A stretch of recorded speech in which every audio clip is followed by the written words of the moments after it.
Okay, Adam Bitchell, fresh and back from the United States. He's finished second or third. We couldn't quite tell on the line. He's very close to Matt Bergin.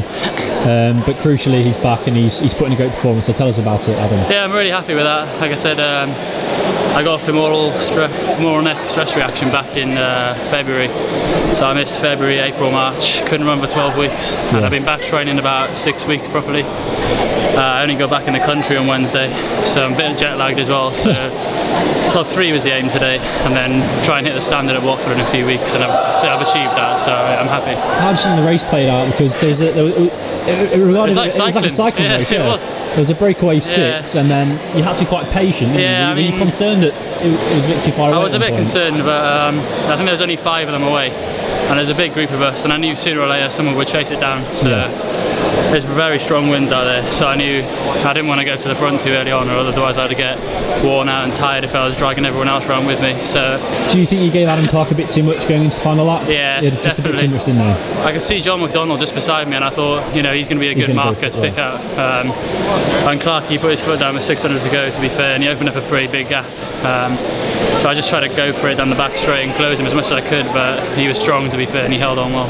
Do you think you're on a bit of an upward curve at the moment with your training in terms of your time performance? Yeah, definitely. I raced 3-4 weeks ago. That was in the Mountain West Conference out in the US, and I ran 3:55 for 1500. So it wasn't a bad start after 2 weeks training. And then I ran 3:52 and a 1500 last week, and again this week's an improvement. Like I say, my fitness is on the up and up, and I'm not quite there yet. So once I get to top form, hopefully I can run low 1350s at Watford. Have you got aspirations to go to the under-23s then? Yeah, definitely. Yeah, that's the aim now. To just sharpen up a bit. I know I've come top 3, which is one of my aims. So I think. Do you think if you run the time between now and the Europeans, that performance will be enough for you to get selection? I hope so. I would, fingers crossed. I came 3rd 2 years ago at the trials, and I went with 13:57. So I'd like to think I can run a little bit faster at Watford, and then fingers crossed the selectors pick me. Do you think you will get the time in the time you've got left? The 2 weeks you've got. I'm pretty confident that I will. I think at the moment I'm in 14:10, 14:05 shape. So as I say, I've only been back training 6 weeks. So with a couple more weeks under my belt, I think I've definitely got it in me. Yeah. Tell us about how the States has been for you in your first year. It's been amazing. Such a great experience.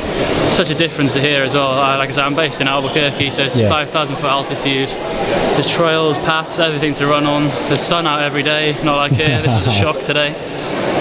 Great training group, great coach in Joe Franklin, and like I say, it's just brought me on, and I'm moving forward. The cross season was a real eye-opener, the first few races. 4:35 first mile is not pleasant, but I think I've learned a lot from my first year. Like I said, I've had a lot of highs and lows, but going back out next year, I definitely feel more confident. When do you think you'll start to get the real proper benefits? When you make those breakout performances that we hear about out there? Well, like I said, you've got Luke Caldwell at the same university. I live with Luke, actually. He's my housemate, and the transformation he's had has been absolutely incredible. So training with someone like him every day is an inspiration.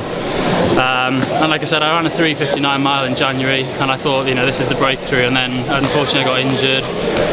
So hopefully next year we can go back and have a good season on the cross. We've got a good team with Ross Millington coming back as well into the team. And then hopefully next outdoor season I was going to try and be the breakthrough, maybe hit a few Commonwealth Games standards, because that's the long-term goal. So. Can you tell us a little bit about why Luke isn't here today? Luke, I believe, was told he didn't have to run because he's run 13:29. I think he's got a bye already as long as he proves form, and he obviously had a very tough race last week at the NCAAs, finishing 7th. So the selectors think he has proven his form? I think so, yeah. I think he's pretty much guaranteed a spot, so there's pretty much 2 spots left now up for grabs. So if John McDonnell's already got the time, then you're going to have to run. Yeah. It might be a case of actually going well under 14 minutes. Yeah, that's the thing. It could literally be all or nothing at Watford, and I'm sure there'll be a few other guys going for the time as well. So it's going to be battle royale, and I think Watford's the last day for the qualifying standard. So maybe I'll try and find a good one. Yeah, maybe I'll try and find another race before that, but we'll see. Good luck to you, mate. Thanks.